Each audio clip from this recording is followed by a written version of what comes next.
Our next speaker for the session is His Excellency Tien Phong, Ambassador of Vietnam to Pakistan. Excellency, you're required to please come on stage and share your thoughts on Vietnam's robust economic model, prospects for cooperation with Pakistan, and role in ASEAN. Assalamualaikum. Good afternoon. Dear Vice President Ahmed Gonda of the CGHS, dear Executive Director Khalid, dear Master Excellency, dear Dean of the Faculty of the Social Sciences, and students. It's my pleasure to be here today to take part in the very special and very important conference for the connectivity. We talk about many speakers, talk about the regional connectivity, and we share and we agree with each other that it's very important, not only for Pakistan, but also for the region, for the country, and for the East Asia, like Ambassador Adam just talked about that.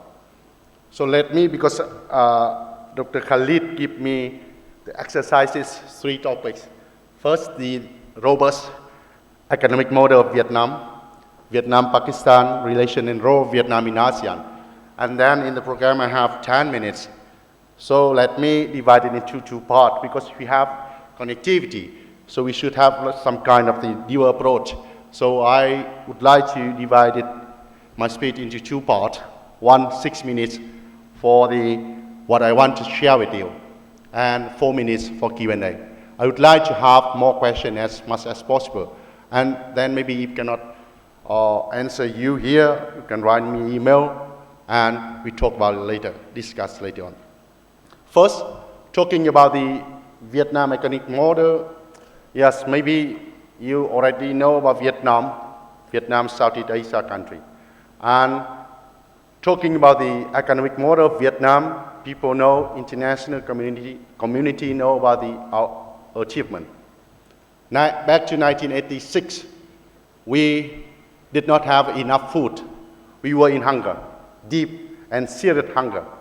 And after 3 years, 1989, we became the 3rd biggest rice exporter.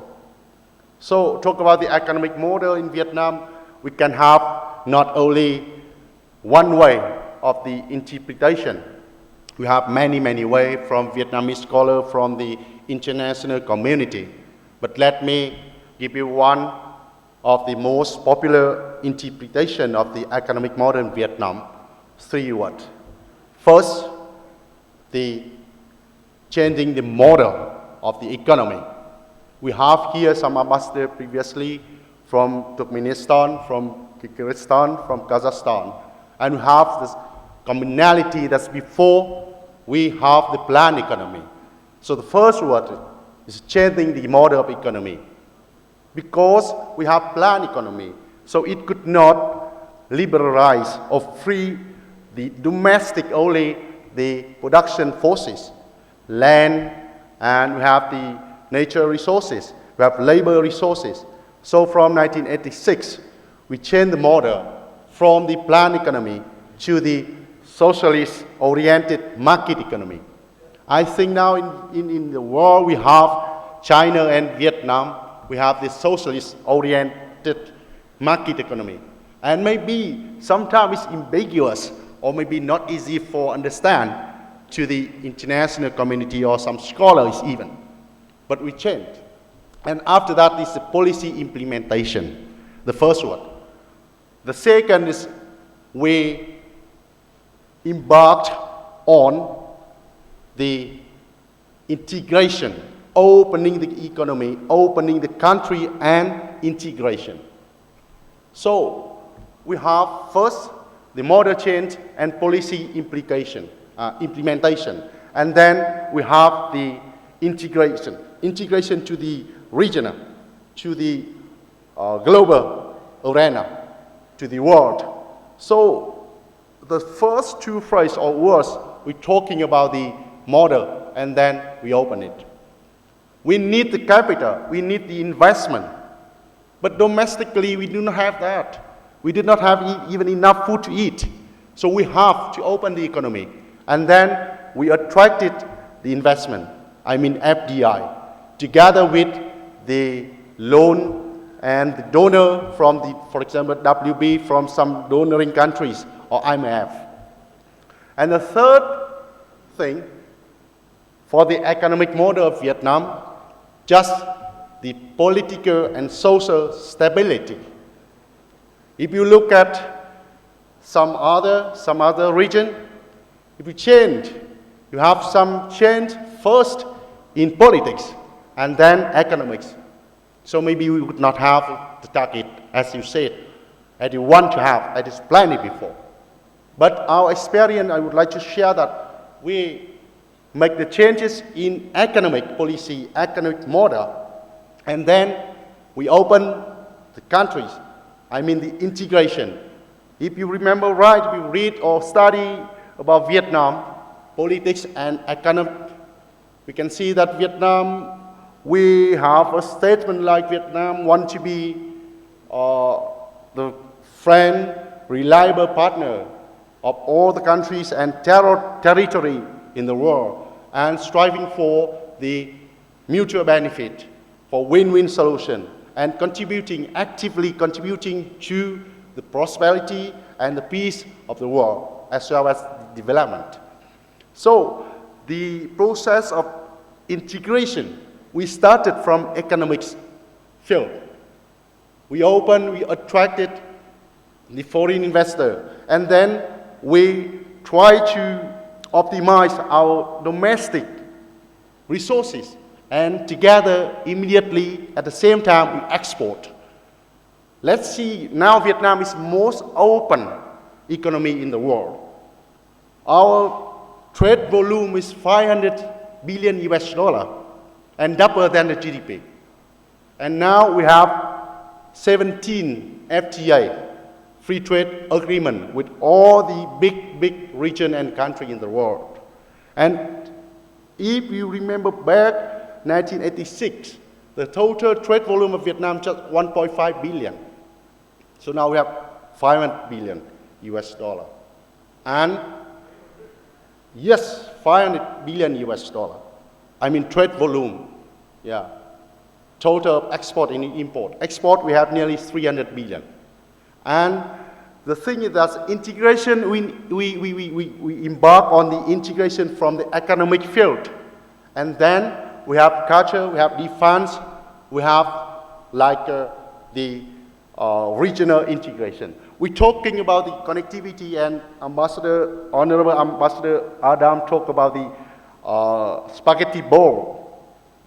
Yes, in trade agreement, we have many.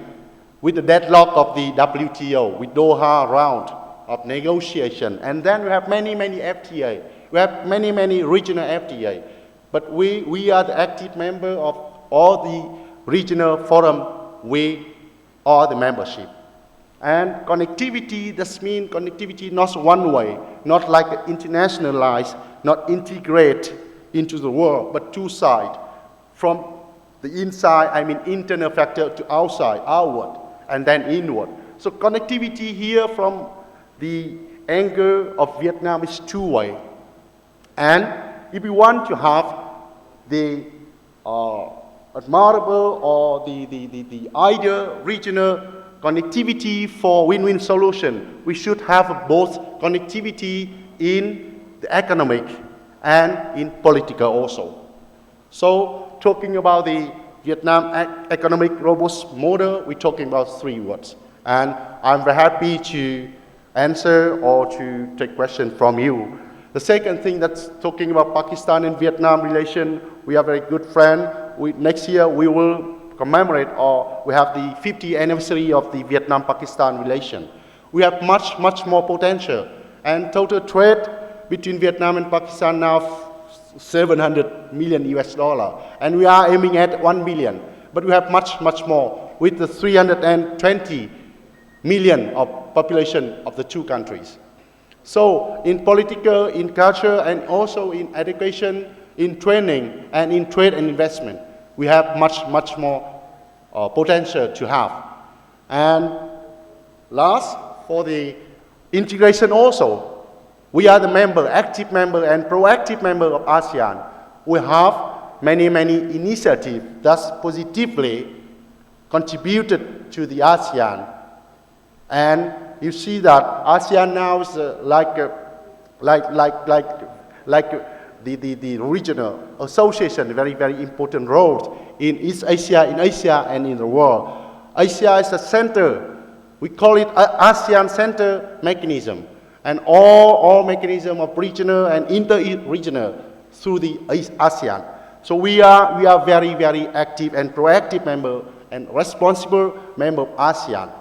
And because of the integration, because of economic model, and we have the connectivity, and we should focus on, if we want to, we should focus on regional and inter-regional connectivity, not only in the trade, economic investment, but in all other factors.